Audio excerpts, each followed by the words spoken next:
finally heard the first bombshell from Ku Klux Khaleesi's own words. Yeah, now Blake Lively is trying to shift the focus away from what this is really all about, because obviously she still has zero evidence. Team Pinocchio knows better, and they chose not to do better. They're fighting dirty. In Hollywood's wildest legal brawl, the cameras are no longer just rolling on the red carpet.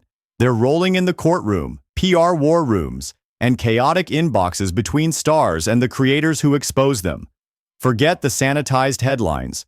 This is the Blake Lively versus Justin Baldoni saga, a feuding spectacle where subpoenas, smear campaigns, leaks, and doxing collide, dragging not just celebrities but everyday journalists and bystanders onto the battlefield. Who's telling the truth? Who's spinning the narrative? And who's just trying to survive the fallout? Let's go after the drama Blake Lively doesn't want you talking about. A bombshell dropped when Blake Lively's deposition was unsealed. A deposition where her lawyers yanked the curtain back, only to immediately cut the lights. Lively, feeling the weight of a smear campaign? Lively. I believe, outside of what I know through attorneys, I believe that the defendants are involved in the ongoing retaliatory smear campaign. Friedman asks her, which ones? Lively responds, all of them. And I believe you are, to Friedman, she said. Pointed fingers at Baldoni and his crew, blaming them for everything from retaliation to bad press. But things got uncomfortable fast. Lively couldn't cite any solid evidence of plotting, just vague references and attorney-client privilege shields. Was the emotional hurt enough for the courts?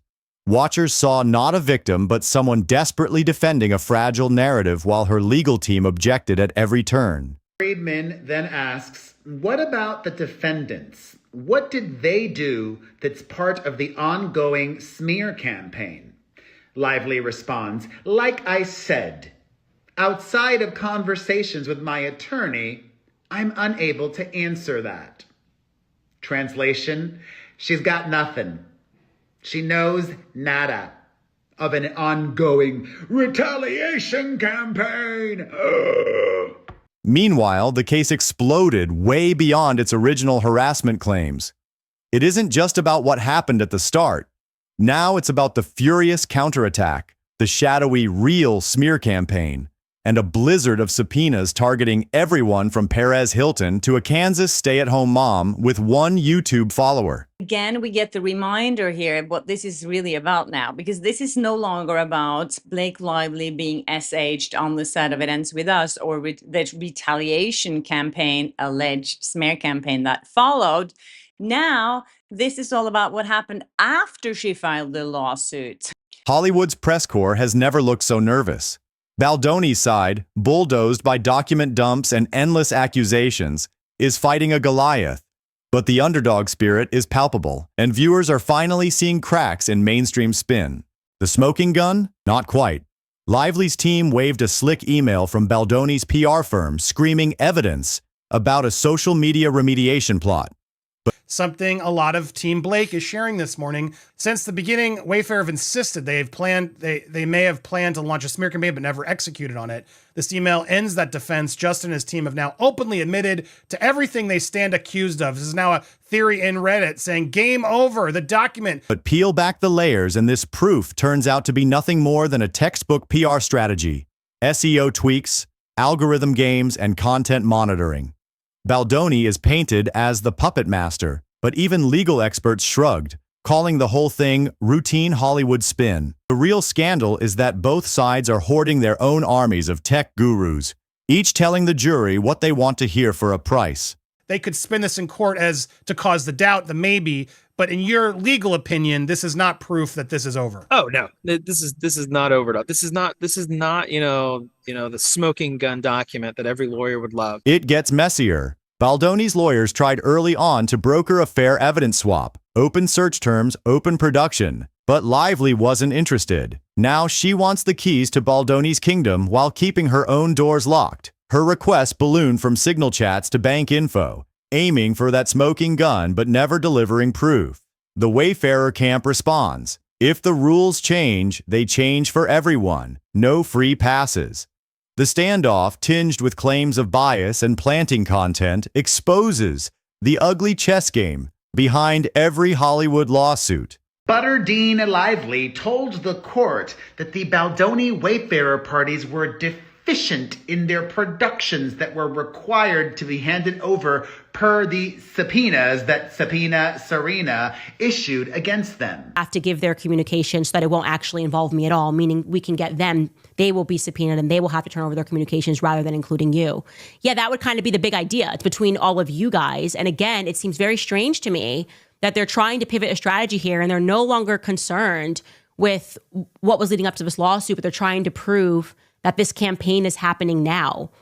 Controversy peaked when Lively's team subpoenaed over 100 creators, labeling many as fake journalists.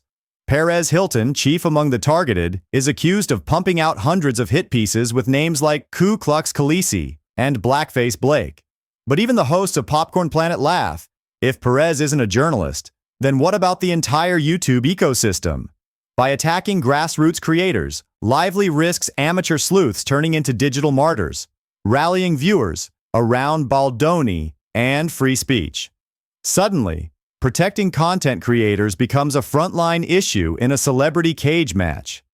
Lively alleges in paragraphs 296 through 299 of her complaint that she was harmed by statements made by the Wayfarer parties and their counsel. The Wayfarer parties claim that Lively's own statements to the press, her own public behavior, and the statements of her attorneys caused the harm she alleges. Even Candace Owens supported and appreciated Perez Hilton for making the best headline in this whole lawsuit saga. But I gotta say, Perez Hilton, this this headline really made me chuckle. It was in Us Magazine, Us Weekly. Blake Lively slams Perez Hilton in court for calling her Ku Klux Khaleesi. Ku Klux Khaleesi. And she says that he's not a journalist. Yeah, she had to sit down and be deposed. And I don't know why, but Blake Lively's camp goes on the offensive, accusing Baldoni's defense of orchestrating not just legal, but social media warfare. They subpoena creators, dig for pre-lawsuit communications, and demand everything but the kitchen sink, claiming content creators are the secret force behind the drama. But when it comes to hard evidence, all they found are rumors and smoke. Baldoni's side pushes back. No fingerprints, no trolls, no viral plant. Just thousands of documents, terabytes of data. Yet nothing sticks. Ku Klux Khaleesi sent me. Stop being, everyone's stop being a big baby. You were so happy to play the game and smearing Justin Baldoni. Now, oh my gosh, you're so fragile. I can't deal with it. This is how they are, right? When they have full power, it's ha, ha, ha. And then suddenly when the tables turn and people wake up to the truth, then it's running. Where's my lawyer? File a lawsuit. The PR game is real, but actual malice still missing. Also, Candace talked about how Blake finds it tough to believe that people actually are against her and Ryan Reynolds' brat behavior.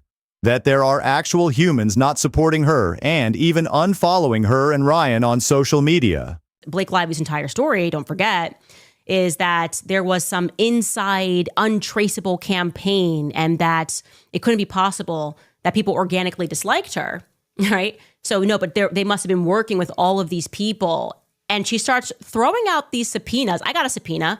Lively may be in possession of social media communications and analysis from after the date of her filing, indicating that the backlash against her is a response to her public conduct and that of her attorney. Yet the stakes run deeper than celebrities. Lively's legal filings expose the personal info of not just A-listers, but PR advisors and random employees. Phone numbers, emails, even banking details flung into public record. The backlash was swift and furious. Requests flooded the judge to seal info and sanction the leaks, but Lively's side skated past reprimands.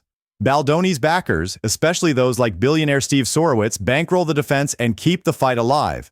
But small players just pray not to get trampled. And don't forget the freedom of speech angle. The drama's ripple effects threaten independent media everywhere. If Lively succeeds in muzzling critics, will every YouTuber face subpoena for a spicy video?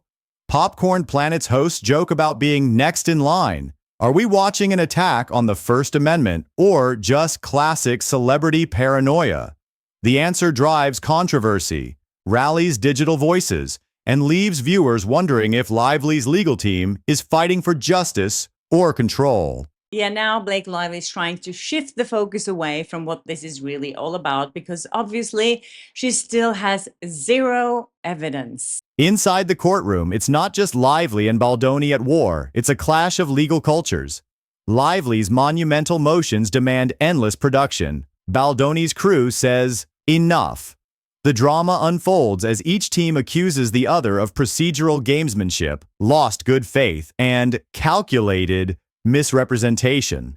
If we give more, they should too, becomes a mantra, but neither side seems willing to budge. Both claim to protect the truth, but viewers see a circus of paperwork, privilege logs, and finger-pointing instead. Hiding in plain sight is the biggest twist, the No Fingerprints PR campaign. Lively's camp decries algorithmic manipulation and troll farms, imagining an online army out to destroy her image. But when the experts weigh in, they scoff. $30,000 a month can't buy national invisibility. Untraceable is a myth, and every platform leaves a trail. The real digital power belongs to crowds, not celebrities, with every PR stunt only emboldening Baldoni's underdog narrative and tilting sympathy away from Hollywood's elite. Privacy and power collide as non-parties and bystanders reel from the fallout. For many, the lawsuit is less about truth and more about surviving exposure, having their finances and jobs upended by high-profile recklessness. The deposition, leaked info, and relentless subpoenas strip away anonymity, leaving everyone scrambling for cover.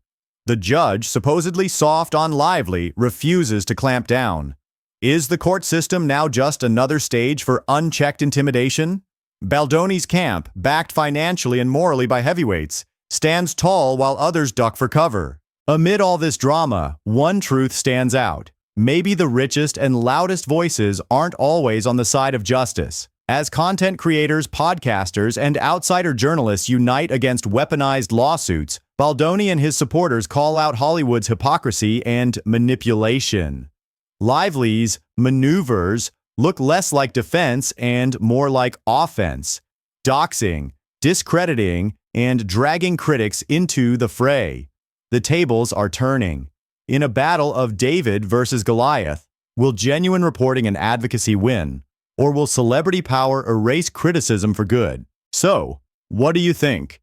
Is Blake Lively really the victim in this feud, or just a master of media controlling both narrative and courtroom chaos? Is Justin Baldoni fighting for truth, or just playing a better PR game? Drop your raw, unfiltered opinions below. Hollywood wants you confused. Let's hear what you believe.